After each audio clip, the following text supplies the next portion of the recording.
A gente começa uma série indomável, e o in, né, do inglês dentro, por dentro, né, ser domável, né, ser controlado no nosso interior. Essa série é sobre a gente trabalhar o nosso interior, trabalhar o nosso coração, deixar que Deus trabalhe o nosso coração, o nosso interior. Hoje pode ser que o título não seja bem atrativo para você, porque o título dessa primeira parte é Como os Grandes Caem, como as pessoas elas caem.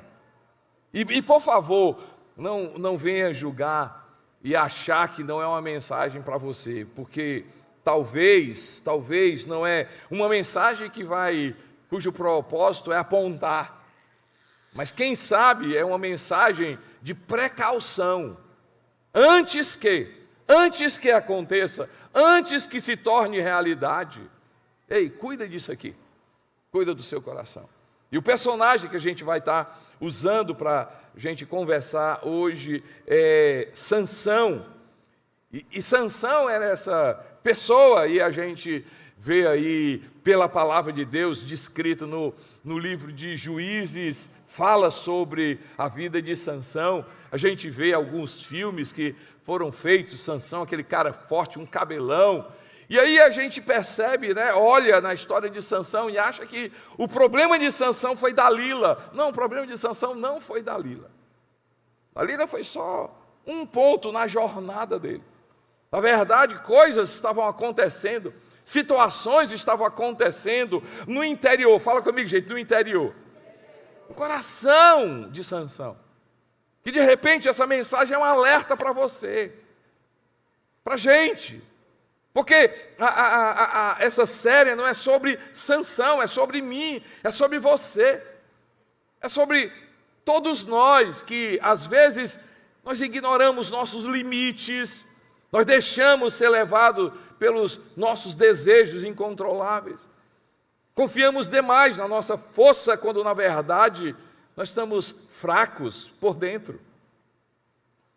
O livro de Provérbios, ele diz algo interessante, sério na verdade.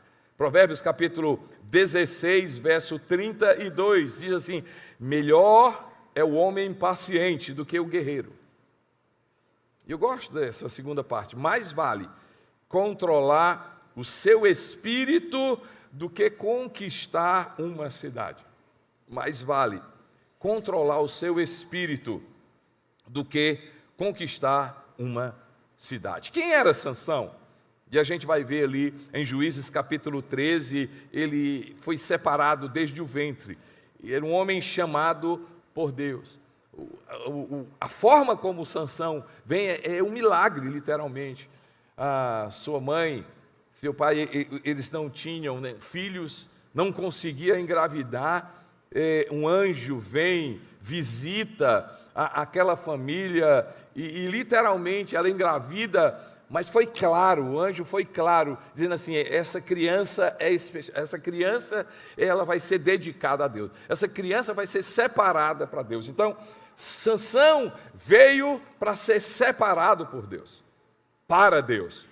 A outra algo que acontece especificamente com Sansão, ele fez um voto, ou seja, o anjo disse assim: ele é de Deus, ele precisa ser separado para Deus. E algumas formas naquela época, naquela cultura, identificava pessoas separadas para Deus, e eles usavam o nome de Nazireu. O que era um Nazireu? Era alguém que, quando as pessoas viam aquela pessoa, tinha um cabelo grande, o Nazireu, a navalha não passava, ele não cortava o cabelo. Essa pessoa não podia, de acordo com o voto, não é? É como se hoje a gente pudesse comparar uma promessa. O cara fez uma promessa: rapaz, eu fiz uma promessa e eu vou passar 30 dias desse jeito, eu fiz uma promessa, eu vou fazer isso, eu fiz uma promessa, eu vou usar aquilo, eu fiz uma promessa, eu não vou... Então, o Nazireu, ele era uma pessoa que, quando as pessoas viam aquele cabelo grande, não bebia vinho, nada da videira, nem o fruto da videira, eles não tocavam em cadáver, não tocavam em nada que pudessem, era considerado naquela situação imundícia, assim, coisa impura. Então ele foi chamado por Deus, ele foi separado por Deus. E a outra parte importante sobre a vida de Sansão, ele tinha uma missão de vida. A missão dele era libertar o povo de Israel. E aí a gente olha a história de Sansão, e aí ela começa a conversar com a minha história e com a sua história, com a nossa realidade de hoje. Porque Sansão era forte por fora, mas a gente vai, e aqui conversar, que ele tinha uma fraqueza interior. Ele era respeitado em público, mas instável no seu privado. Era temido pelos seus inimigos, mas dominado, ele não conseguia dominar de si mesmo.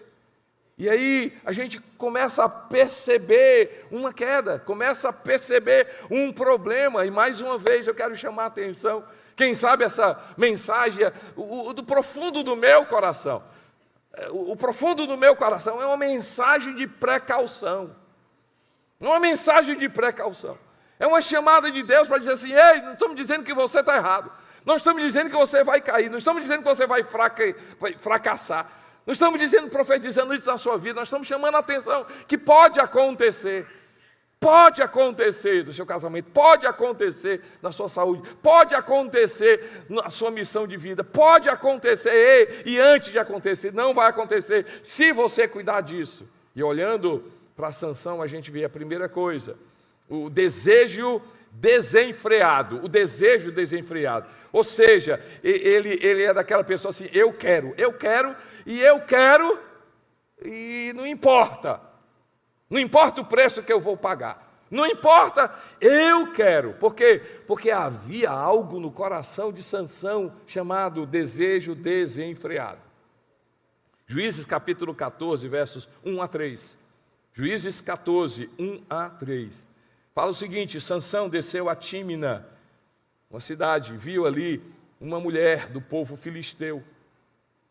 Quando voltou para casa, disse a seu pai e a sua mãe: eu vi uma mulher filisteia em Tímina, consigo essa mulher para ser minha esposa. Seu pai e sua mãe lhe perguntaram: você tem que ir aos filisteus, que não pertence ao povo de Deus, para conseguir uma esposa?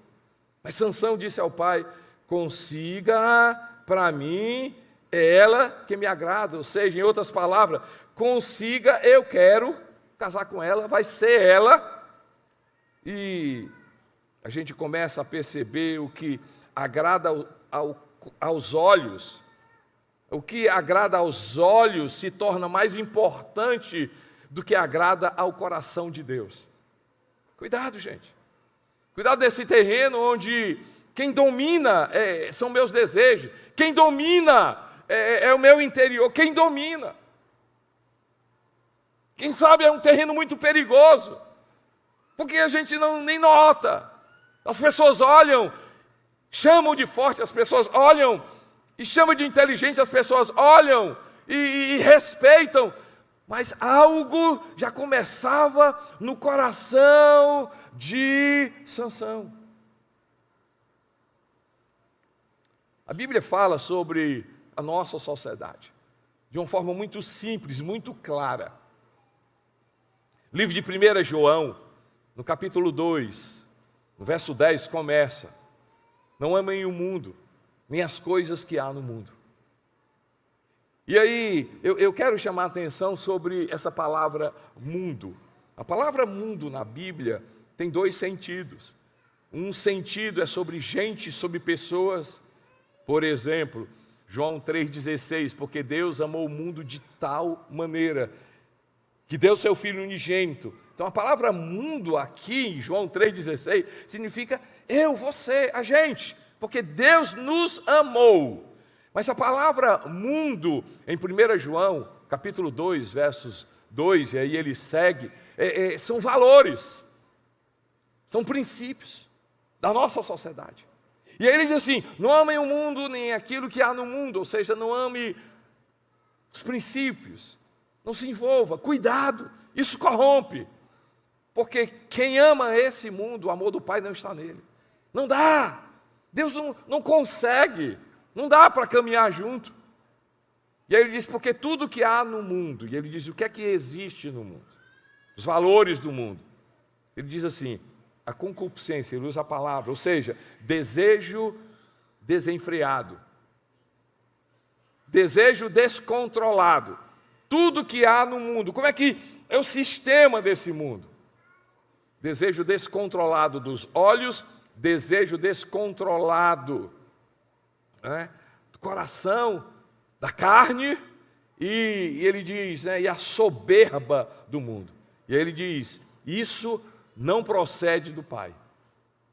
Porque tudo que há no mundo, ou seja, isso passa. Mas quem faz a vontade de Deus permanece para sempre. A gente vai ver sobre essa questão de luta interior, da importância de guardar o coração, a importância de preservar o interior, de ser domado, ou seja, de permitir que o Espírito Santo trabalhe na nossa vida. A gente vai perceber lá no livro de Tiago.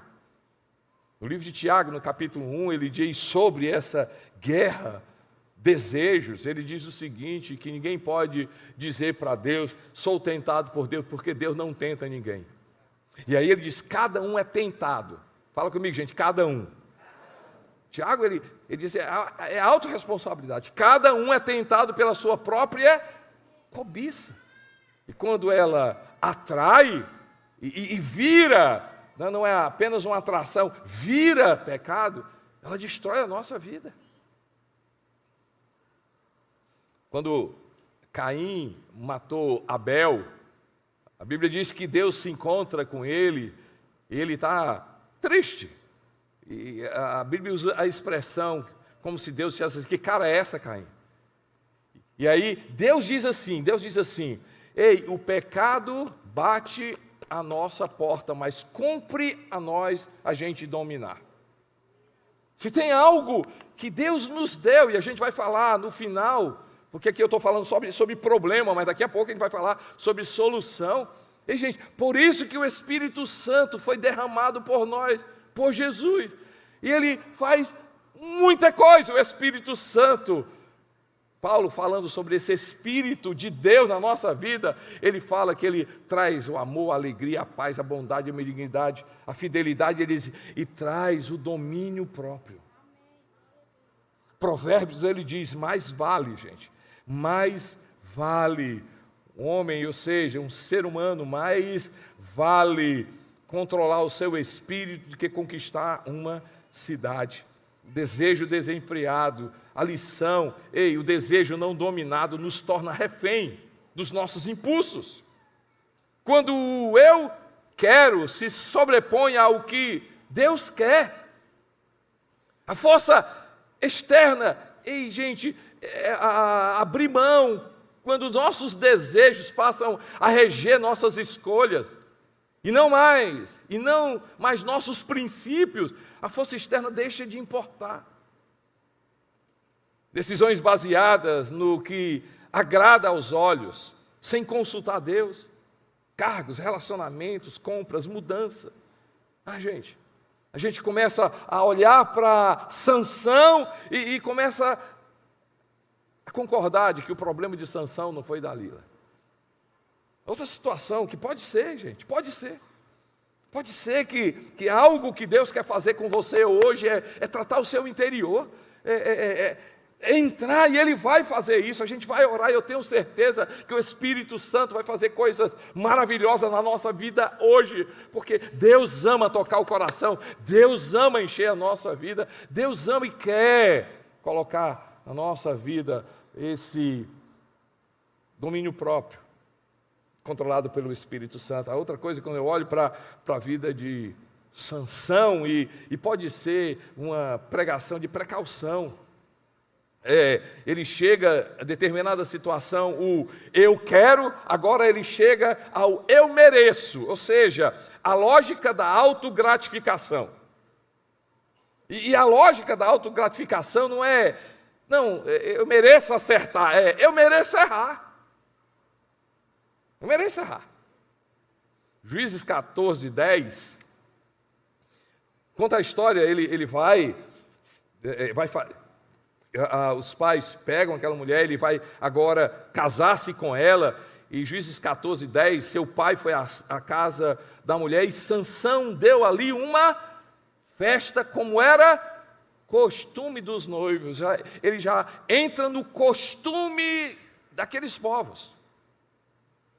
Ele foi levantado justamente para livrar o povo de Israel de costumes dos deuses, de situações que não agradavam a Deus.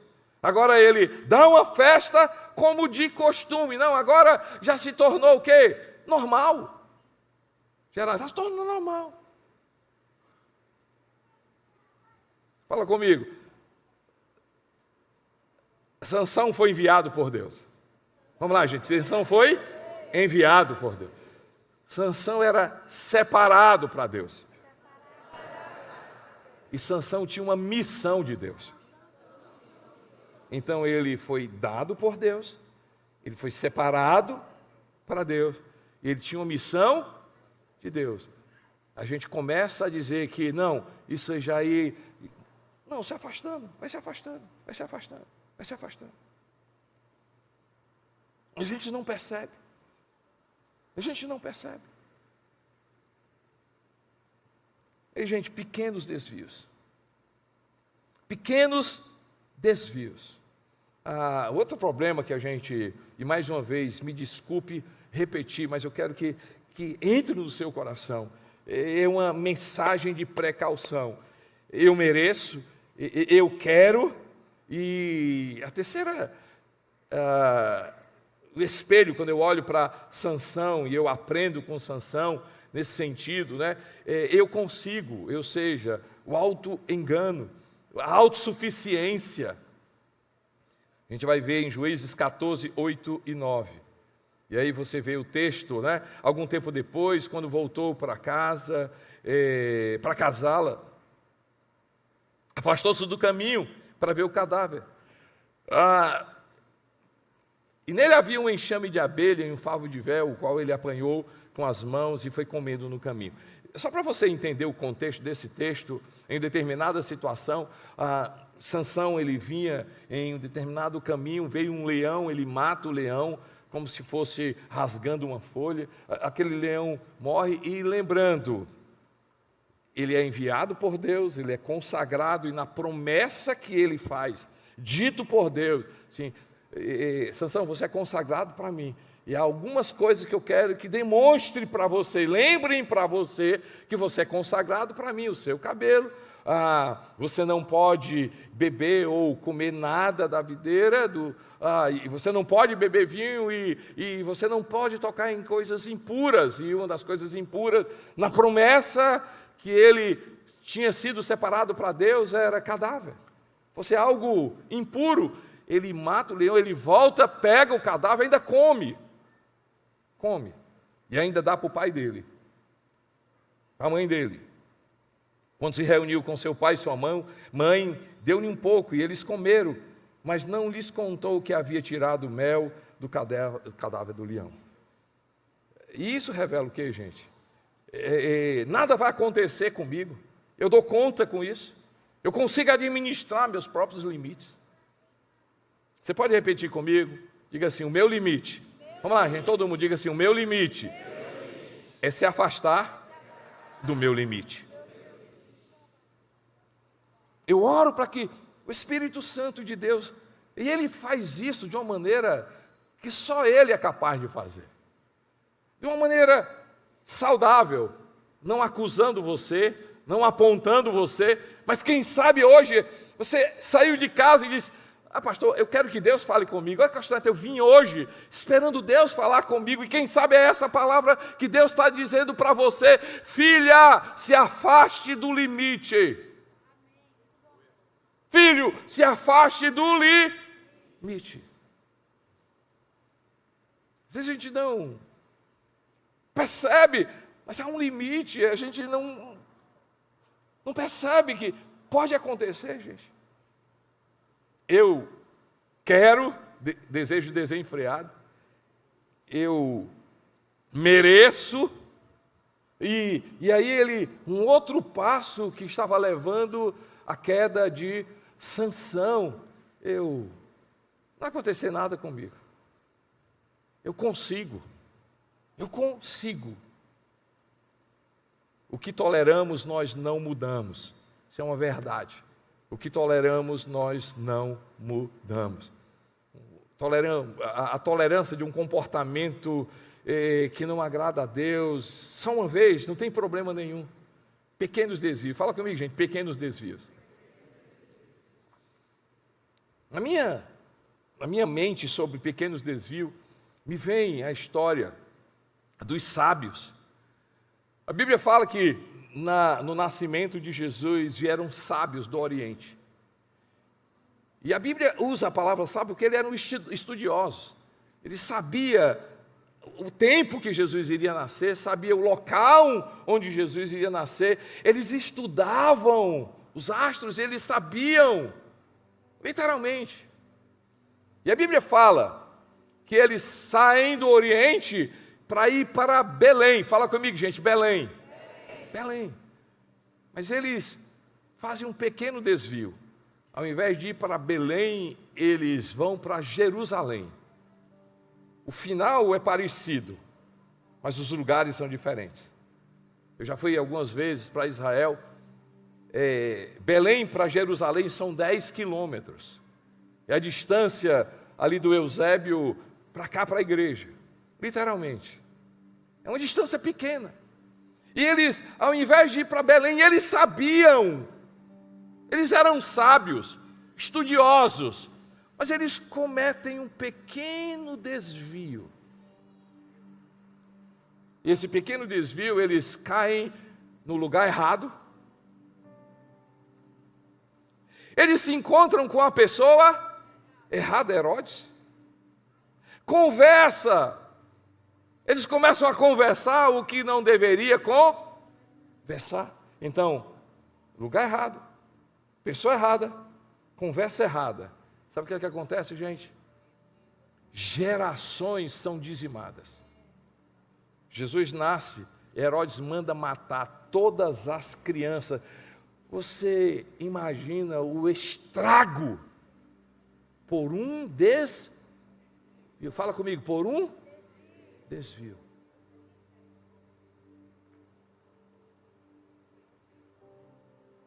Deus está falando hoje aqui, gente. É uma mensagem de precaução. Ok, o que é que a gente tira? Olhando para Sansão, a gente precisa ter cuidado. Mas algo que me faz, que me alegra, como é que Sansão fez? Né? Ele errou, cometeu erro. Mas como evitar? Gente, escuta aqui. Como evitar? Como trabalhar? Como sair daqui e dizer, Deus, trabalha na minha vida. Opera na minha vida. Eu quero que o Senhor trabalhe na minha vida. Que o Senhor me livre disso, Senhor meu Deus. É como se a gente estivesse hoje diante do próprio Espírito Santo e Ele pudesse assim, isso para não acontecer com você. E a gente olha na vida de Sansão primeiro. Para que isso não aconteça com a nossa vida, a gente tem que cuidar do coração. Fala comigo, gente. Cuidar do coração. Repete comigo. Cuidado do coração. Hoje é um momento da gente pedir ao Espírito Santo, Senhor, cuida do meu coração. Provérbios capítulo 4, pessoal da mídia me ajuda. Provérbios capítulo 4, verso 23, assim, sobre tudo, acima de tudo. Fala comigo, gente, acima de tudo. Acima de tudo, guarde o seu, pois dele depende toda a vida. Guarde o coração. Guarde o coração. Salmo 51, verso 10. Davi faz essa oração.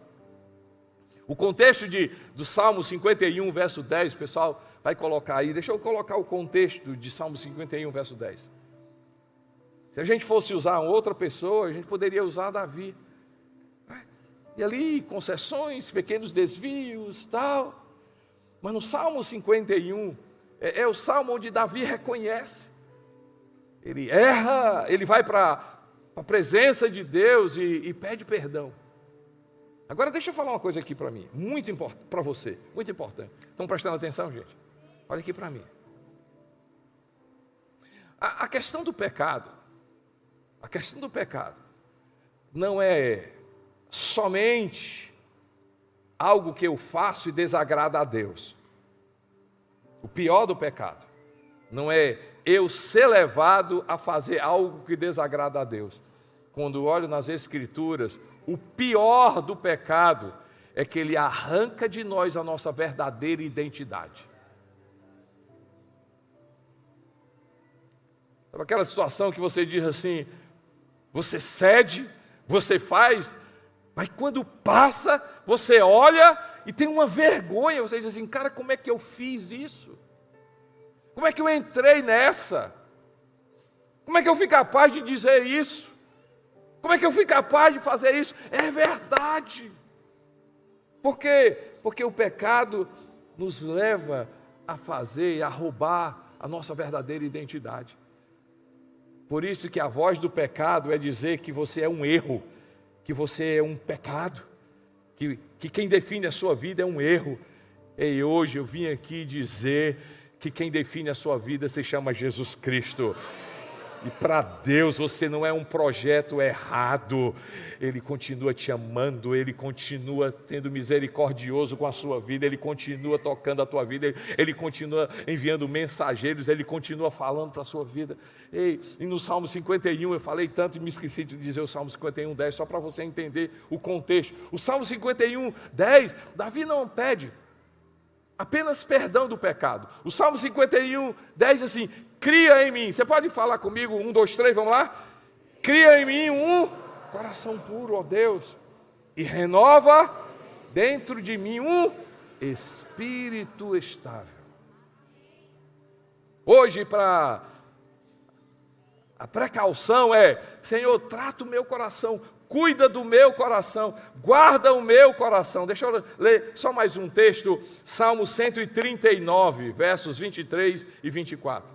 Salmo 139, versos 23 e 24.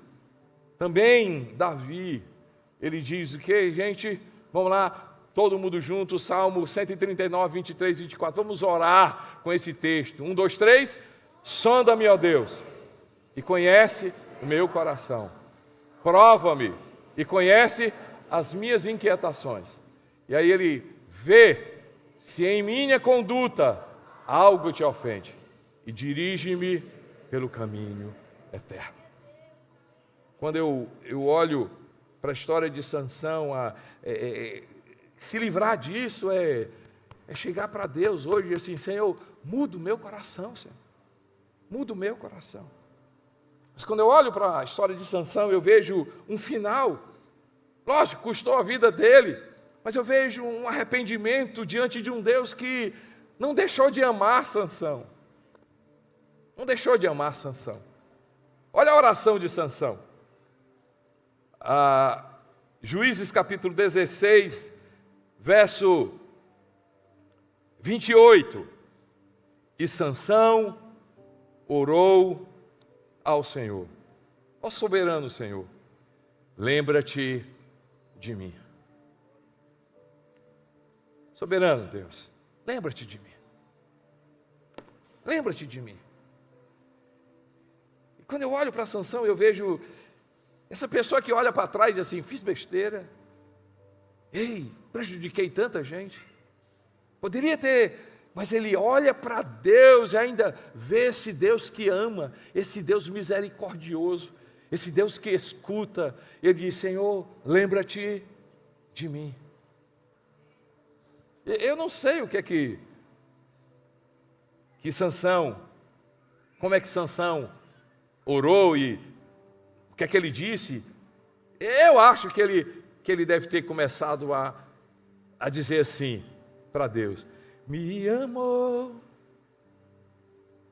viu o melhor e o pior que eu possa estar, e mesmo assim me amou. Talvez ele tenha dito isso, talvez essa nossa oração, viu o quão alto e o quão baixo eu posso ir, e mesmo assim me amou. Quem sabe ele disse isso? E mesmo assim me amou. Aleluia. O amor insistiu em me amar. Você pode dizer isso para Deus? O amor insistiu em andar em direção à cruz para me salvar. Quem sabe ele tenha dito isso? Me amou. E você pode chegar para Deus e dizer isso para Ele. Em meio à sujeira e ao caos me encontrou, e mesmo assim me amou.